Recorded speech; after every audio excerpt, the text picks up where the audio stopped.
Mungu ni mwema na kila wakati.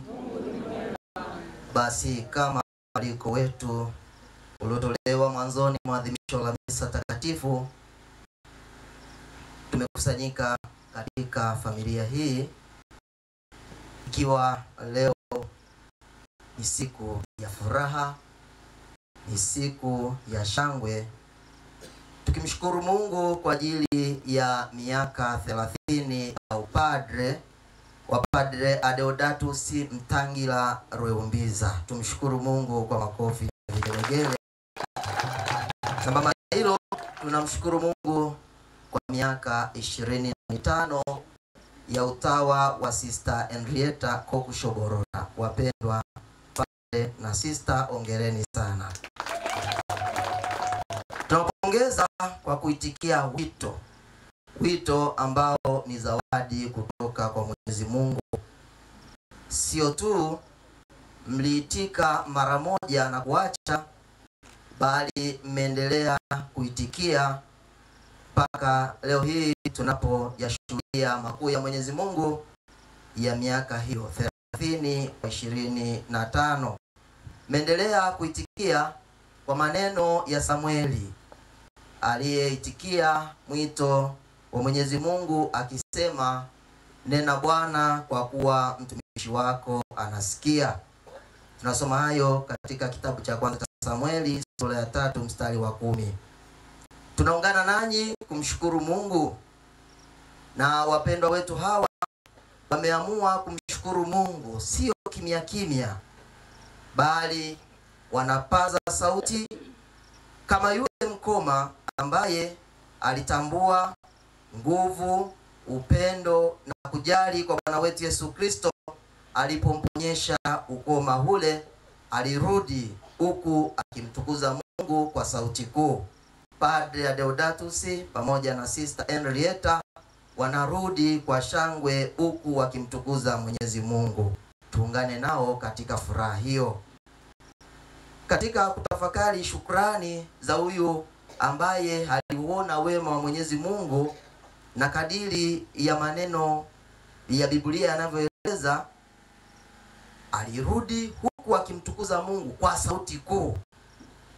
Hakuishia hapo, akaanguka kifudifudi. Sasa kama alikuwa ni kizazi cha sasa cha Gen Z, alikuja labda akiimba wimbo gani, woyo woyo, yani ile sasa furaha aliyokuwa nayo kwamba nimetendewa makuu. Mungu huyu amenijali, amenipenda, amenirudishia ardhi ile ambayo nilikuwa nimeipoteza katika jamii. Ndivyo wanavyofanya wapendwa wetu, wanarudi kwa Mwenyezi Mungu wakiruka, wakifurahi na kushangilia. Wapendwa taifa la Mungu, katika furaha hii ambapo Padre Adeodatus na Sister Henrietta wanamshukuru Mungu, vile vile wanawashukuru wazazi wao wapendwa, Tamelkiadesi Utakwasibwa na Ma Restituta Kokuta. Raya milele wape Bwana, wapumzike kwa amani. Wakati Padre namuuliza sasa katika tafakari yetu sherehe ya leo, ngependa tuongee na Mungu lipi kupitia kusanyiko hili, alisema baada ya kumshukuru Mungu, tunayo kila sababu ya kuwashukuru wazazi. Na kwa sauti alieleza kwa kuguswa, kwa kutambua nafasi yao, mchango wao katika kuwakuza roho vile vile kimwili. Tuwashukuru wazazi kwa makofi na vigelegele. Wazazi walifanya kazi kadiri inavyoelekezwa na mama kanisa. Wapendwa taifa la Mungu, yafaa sana tunapowashukuru wazazi hawa tukumbushwe na tujikumbushe kile ambacho kanisa anatuasa wazazi kukifanya juu ya watoto. Katika tafakari hii nimetembelea kitabu kidogo tu, sehemu ndogo ya Katekisimu eyebigambo bikuru byedini no mwito itorogwabyo. katika swali namba 30 linalohusu wazazi wafanye nini kwa ajili ya watoto wao. Nitatumia lugha ya Kiswahili ya Kihaya, lakini vile vile nitatafsiri kwa ajili ya hili sote twende pamoja. Katekisimu y'ebigambo bikuru by'edini no mwito itologwabyo sema wazazi wana wajibu wa kuwalea watoto wao katika sehemu kuu mbili. Sehemu ya kwanza, sehemu ya kimwili, na sehemu ya pili ni sehemu ya kiroho. Tukianza na sehemu ya kwanza, okulero mbili bagire bata. Okulero mbili abazaire ni kwa kutao amaino na magigo abana bataija bakafa bakiali utogo. Kuweka nguvu, juhudi na jitihada zote watoto wasipoteze uhai wakiwa bado wachanga. Mpao ni kwa sasa hiyo nguvu inaonekana katika yapi? Kubalisage. Mbona uko balile baigusile? Tuwashukuru wazazi kwamba walifanya kazi kubwa ya kuwalea. Ndio maana bafile bali kutoka. Kubabyamika arungi, sehemu nzuri ya kulala. Kubajweka bataitwa obutiti. Oroba karwara kubayigira batambi.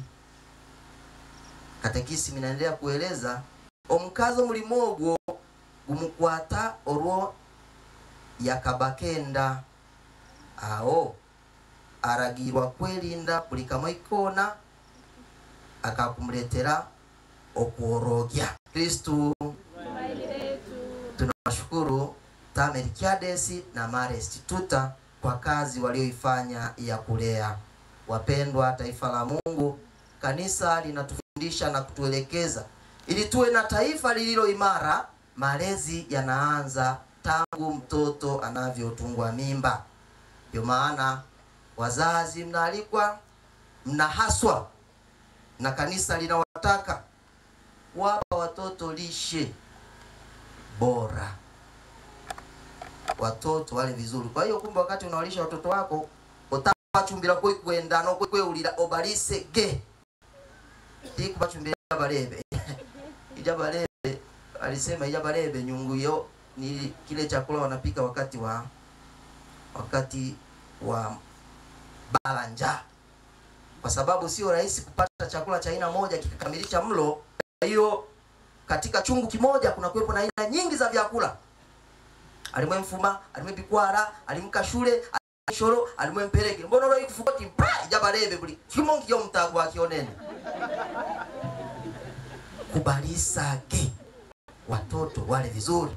Ndio maana padre alivyoniambia nashukuru wazazi, nikasema ni nafasi hii ya kuwakumbusha wazazi tunapaswa kufanya nini kwa watoto wetu wale vizuri. Tikubalisa kama siku hizi kuna mtuishi. Sasa mtuishi ukiipika lazima uibembeleze kwa rangi yonene yemele. Kuta sasa wakati mwingine tunatembea na matumbo yanaongea. Kisha na mtu mtuishi huko inaandamana. Kualisha vizuri. Jambo la pili tumesema katika kubabyamika arungu wawe na sehemu nzuri za kulala. Sasa inawezekana tukaongelea watoto lakini tuanze na wazazi. Kabla watoto hawajapata sehemu nzuri ya kulala, wazazi nao wawe na sehemu nzuri ya kulala. Onyama rungi, kakiri kitanda kibeki kokoko. Sasa sio unalala kwenye kitanda ni kwaya. Yani kuliko gurupine sauti yako. Njui. Ndi.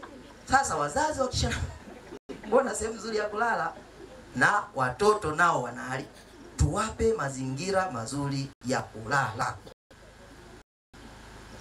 Sasa tunapoongelea kulala vitu vingi, kitanda sawa, kuna chumba kiwe na hewa nzuri, kuna mashuka. Wakati mwingine tunaota mtu anafadha ndo sile maminga choka ningwa iki kumbe shuka mtego. Sasa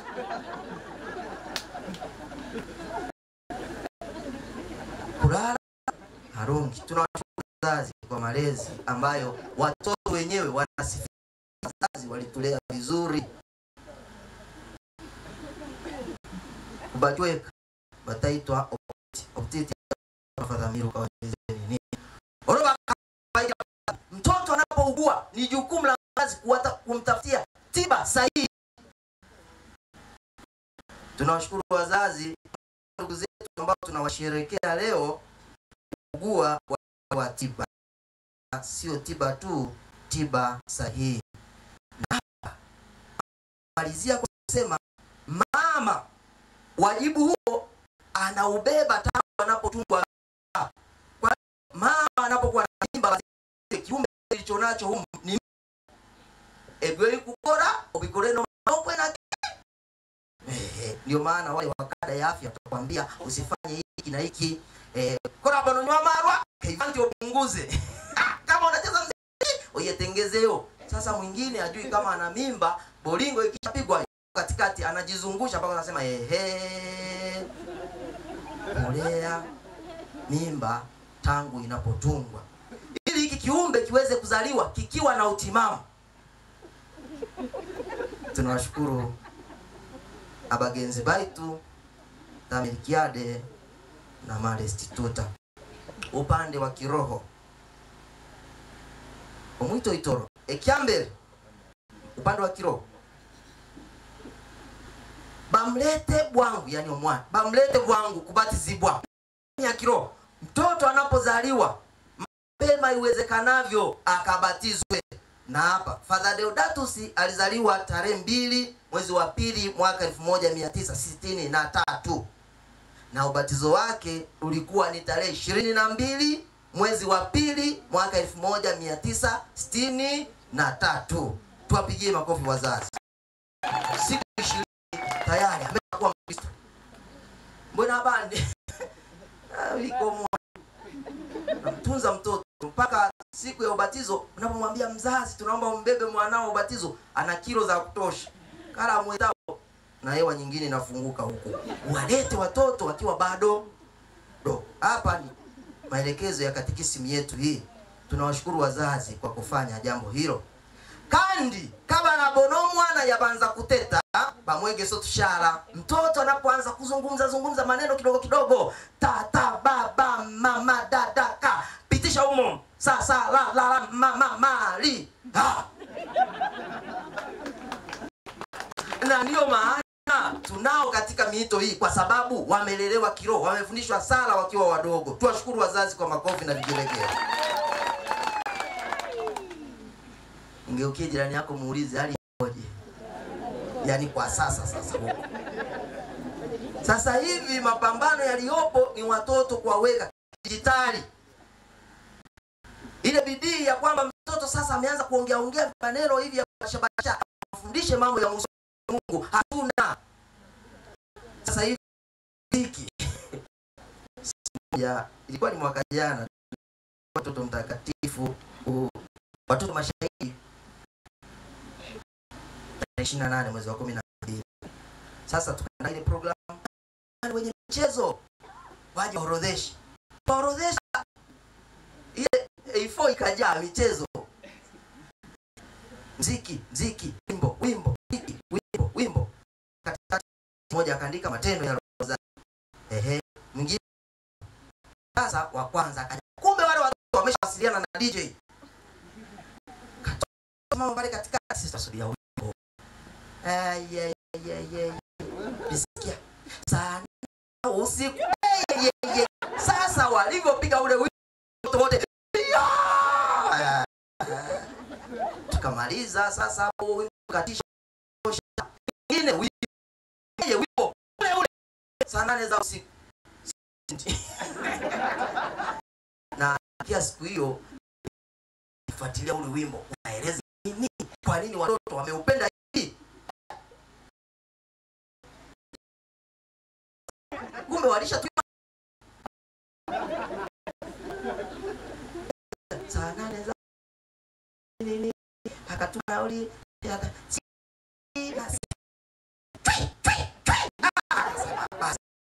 mtoto akili ya utambuzi. Yani sio kwamba amesha fluent katika ndio muda wa kumfundisha sawa maelekezo. Bamumanyi ngesho zilizokuwa nje, alafu kura akagira magezi bamsindiko mshule hapokuwa na akili apelekwe shule. Na ndio maana kanisa pale ambapo wazazi hawapeleki watoto shule, tunapomuona mgambo anapita anasema hata wazazi ambao hawajapeleka watoto shule tunaelekeza fulani yule pale kwata tuwalo mwana shule, kwa sababu ni maelekezo na mafundisho ya kanisa kuwapeleka watoto shule. Tunawashukuru wazazi. Father Deodatus hajawa pale kwa sababu akwenda shule, kwa sababu wazazi walimpeleka shule. Sister vivyo hivyo, kwa sababu wamewapeleka shule. Tuwashukuru tena wazazi hao kwa makofi na vigelegele. Katika malezi hayo ya kiroho, katekisi minaenda kueleza bamtaiso brange. Sasa brange sio kwa hivi tunasemaje? Kuzurura. Yaani mtoto kiguna njia, anatembea utafikiri anamota miguuni. Kwa fulani. Na hapa mzazi hajui chai amekunywa wapi, chakula cha mchana amekula wapi. Bamtanso brange. Kwa brange niyo wegereni zemimbi. Ona na hiyo mkara. Unajua siku hizi kuna watu wanakuwa na magate afadhali. Sasa hapa hakuna gate. Unapoona hawa, baadaye nitaeleza huku, unaona malezi haya sio ya kuigiza, walilelewa. Oikara urora ya uturuko ngombe ruhusa. Abawe wakwako wakoje. Inaomba kule. Siku hizi tena wanashukuru Mungu, anasema mtoto aende tu atoni. Anasema budget imepungua. Unauliza umekunywa chai? Ndio. Kwa nani? Kwa mama fulani. Uwalee watoto wako. Obataiso brange. Tunamalizia hapa. Babataiso brange nobu nafu no kugenda na batai babi. Wakataze kuzurura, uvivu, arafu na kuambatana na wale watu wenye tabia mbaya. Mmekuwa hivi mlivyo kwa sababu wazazi wameyatimiza hayo. Asanteni sana wazazi wapendwa wetu kwa kuyatimiza hayo.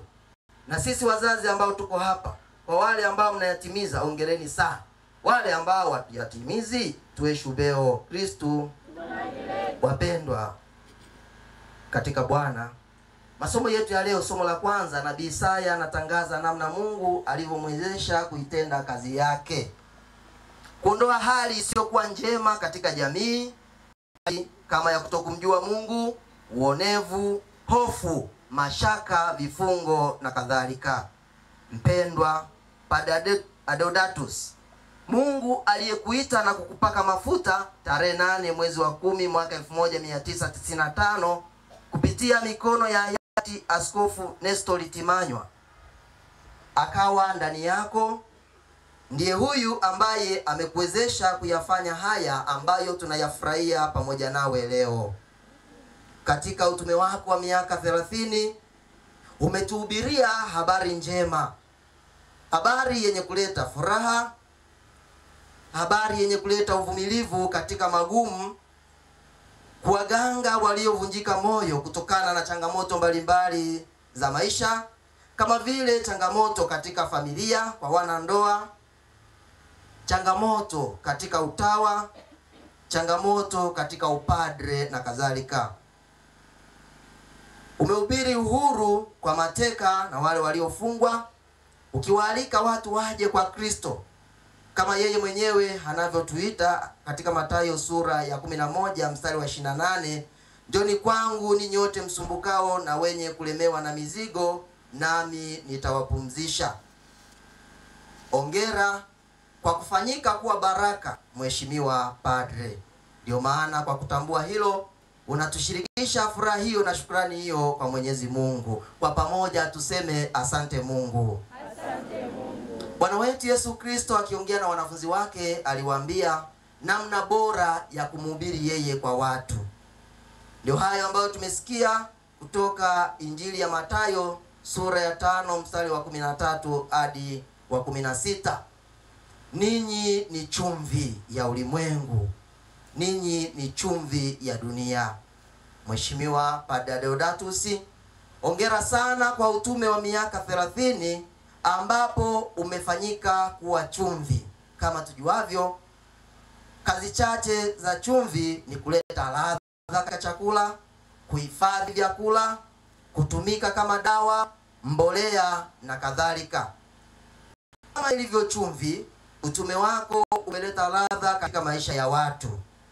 Umetumika ndani ya jimbo letu na nje ya jimbo letu. Umetumika kuhifadhi na kulinda maisha ya watu kama kanisa linavyokutuma. Umetumika kama mbolea kuboresha imani ya watu. Umetumika kama dawa kuwaponya wagonjwa wa kiroho na kimwili. Asante sana Padre, tumpongeze kwa makofi. Ninyi ni mwanga. Wapendwa taifa la Mungu, kazi ya mwanga ni kuangaza.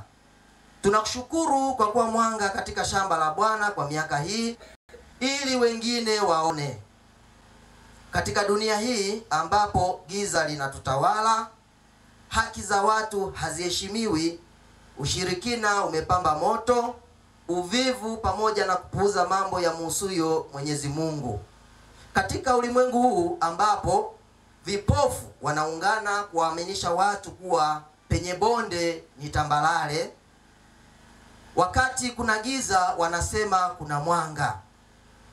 Katika dunia hii ambapo waliopaswa kutetea wapo kimya, wewe umekuwa mwanga, umewatetea wanyonge. Umesimama imara.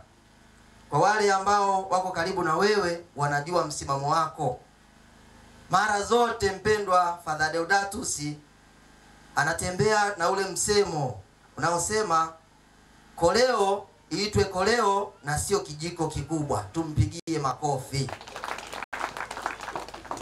Katika somo letu la pili, Paulo anatuasa kuzidi kuwa hodari katika Bwana, na ili lifanyike kupitia imani. Tunahaswa kuvaa silaha zote za Mungu. Kamwe huwezi kujivuna kuwa miaka hii katika utume ni bidii binafsi au ujanja wako au ni akili yako.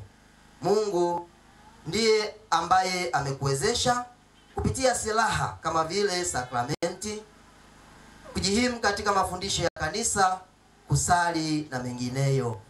Tunapokupongeza kwa miaka hiyo, tunaendelea kukuombea udumu katika kuyabeba hayo, udumu katika kutembea kwa mambo hayo. Tunatambua safari hii sio nyepesi. Unapotualika kushukuru kwa kila jambo, Mheshimiwa Padre Deodatus anayo mengi sana moyoni ambayo kwayo anamwambia Mungu asante. Lakini mojawapo ambalo amenishirikisha na ambalo pia nalifahamu, anasema anamshukuru Mungu kumvusha salama katika changamoto kubwa ya afya. Tumpigie Mungu makofi katika hili. Wale wana Bukoba, wale wana Mafumbo, wa Mishenyi na kadhalika, na Kibeta na Kashai, tunafahamu changamoto ambayo alipitia. Binafsi nilifika siku moja pale Bugando kumuona, pamoja na machungu na ile story aliyokuwa na kusimulia, uliona ni mtu mwenye imani na mtu mwenye matumaini. Hongera sana kwa kubeba msalaba huo kwa imani kubwa sana. Na leo hii anakuwa shuhuda. Anatufundisha maisha yetu sio tu kulalamika, sio tu kuona upande wa hasi katika maisha. Ni kuyaona maisha, kuyageuza yale ambayo kwa macho yetu ya kibinadamu yanaonekana changamoto, tukayafanya yakawa ni sehemu kuona mkono wa Mwenyezi Mungu. Vinginevyo tunavyolalamika, tunamkufuru Mwenyezi Mungu. Katika magumu Mungu anazungumza nasi. Padre Deodatus anakiri kwamba Mungu amezungumza naye kupitia ugonjwa huo. Tumshukuru tena Mungu kwa makofi.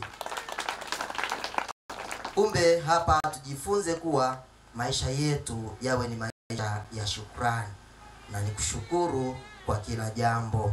Wakati mwingine changamoto zinakuzwa na ukosefu wa shukrani. Yatazama mambo yote katika jicho la asi. Kuna mhubiri mmoja alikuwa anaeleza, akasema kuna baba mmoja alikuwa na familia kubwa ya watu 10, na alikuwa na utaratibu wa kuleta mboga pale, nyama. Sasa siku moja akaja pale na nyama robo kilo. Sasa robo kilo kwa watu 10, kwa wale wapishi, unaona kimahesabu haiwezekani. Kwa hiyo yule mama naye aliona kimahesabu haiwezekani, alikataa kupokea. Badala yake akaanza kumshambulia, ujui familia yako ilivyo? Ujui watoto wako wanakuwa kama viwavi? Sasa unaleta nyama gani? Kwa hiyo akachukua nyama akarusha kule. Sasa paka ni hii hapa, sasa ni dharau iliyopitiliza. Sasa yule mhubiri akawa anafundisha, akasema yule mama jambo la busara ambalo alipaswa kulifanya ni kushukuru kwanza, kupokea ile nyama robo. Alafu akaenda jikoni, yeye akafanya mahesabu yake, hii robo kilo na ifanyaje ili iwe nusu. Muujiza huo sasa. Sema sasa unakatakata ile robo kilo yako, naiweka pale. Alafu unachukua cabbage. Kama uliokata robo, unakata 3, naweka huko. Tayari sio robo tena, imeshazidi. Alafu unachukua pilipili hoho, kata, weka. Baada ya hapo karoti. Alafu teka mchuzi, timfuru kwamba ya uimbuka.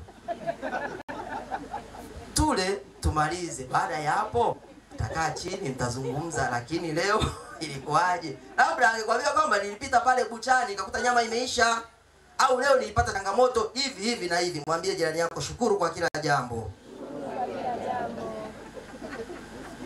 Wapendwa taifa la Mungu, Padre Adeodatus pamoja na Sister Henrietta wanawashukuru wote waliowasaidia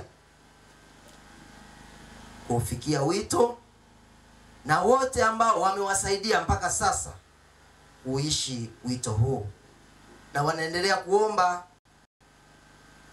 kuwaombea watu watakao wasaidia kuendelea kudumu katika wito huu. Pendwa Padre Adeodatus na Henrietta, sister, endelea kumtumikia Mungu kwa furaha kama Zaburi ya 100 aya 2 inavyotueleza ikisema, mfanyeni shangwe, mfanyeni Bwana shangwe dunia yote, mtumikieni kwa furaha. Wito huu mlio uchagua sio msalaba wa kulia. Ni wito ambao unamtumikia Mungu, Mungu ambaye ni mkubwa kuliko chochote. Kumbe hata siku moja, sasa hapo ninawashauri sasa. Hiyo naelekea mwishoni mwa mahubiri. Huu ni ushauri huu. Endelea kutumikia kwa furaha. Endelea kupenda wito. Mimi nikimtazama Father Adeodatus naona ni kati ya mapadri ambao wanapenda wito wao. Tumpigie makofi. Ona mbona natambuka. Chaiko na akitembea. Anatembea anajisikia upadri, unaona? Nani kana ile nao na yegerao wakati mwingine anadunda hivi ya upadri. Mtumikieni Bwana furaha. Kwako Padre Adeodatus, endelea kuwa kioo na daraja la watu kumjua Mungu. Endelea kumtumikia Mungu pasipo kuchoka. Aliyewahi kuishi na wewe anaungana nami kukiri kuwa wewe ni baba wa utaratibu. Tumpigie makofi. Ni baba wa utaratibu. Sasa wakati nimehamishia pale cathedral, nimepokelewa siku ya pili. Father Hubert akaniambia, sema baba paroko huwa anapenda utaratibu. Sasa sio aliona sina utaratibu, lakini ngoja. Baba paroko huwa anapenda utaratibu. Nikalibeba hivyo hivyo. Utaratibu, ratiba ya pale ndani, muda wa mlo pale. Kama hayupo atawatumia message, naomba muendelee, nitachelewa kwa sababu ya 1 2 3. Utaratibu. Sasa kuna watu tunaishi bila utaratibu hata kwenye familia zetu. Au wao ukiuliza, "Ninyi huwa mnakula chakula saa ngapi?" Bariki aye. Chakula kikiiva tunakula. Chakula. Na hata wahudumu wakiwa wanajua kabisa hapa muda umetuacha, wanatoa taarifa mapema. Samahani mapadre, chakula kitachelewa dakika 3. Kwa hiyo na sisi tunaziambia enzi huko, ninyi msitusumbue, msubiri mpaka baada ya dakika 3. Utaratibu. Maisha yoyote yale ambayo hana utaratibu huwezi kuachieve, huwezi kufanikiwa. Tunakushukuru sana kwa kuwa baba wa utaratibu. Kwa yule ambaye ameishi na wewe, ni shahidi kwamba wewe ni mwenye kukumbuka mambo mengi. Padre ana kumbukumbu. Kama nimesema kwambia mwaka fulani padre fulani alikuwa parokia fulani. Hapa alihamishwa akaenda parokia fulani. Huyu alikuwa ukasema hiki kichwa memory card memory GB ni ngapi sasa? GB 32 cha kwangu. Tunakushukuru kwa kutunza kumbukumbu. Kwa yule ambaye ameishi na wewe, anakubaliana na mimi kwamba wewe ni mtanashati. Sasa sijui ulijifunza kwa baba au kwa mama. Mtanashati, yani kiasi kwamba ukikaa naye na wewe ujipange. Mimi nilivyokaa pale ule muda mfupi niliokaa naye, kwanza nienda nikanunua na kakiatu kingine keusi. Nilikuwa nimezoea kuvaa open shoes. Sasa father hapo anakuja, amenyosha nguo. Hata zile za kushindia nazo zimenyoshwa. Sasa unajua kabisa hizo unatundika pale unatoa ngwe. Mtanashati. Tumpongeze tena kwa mara nyingine.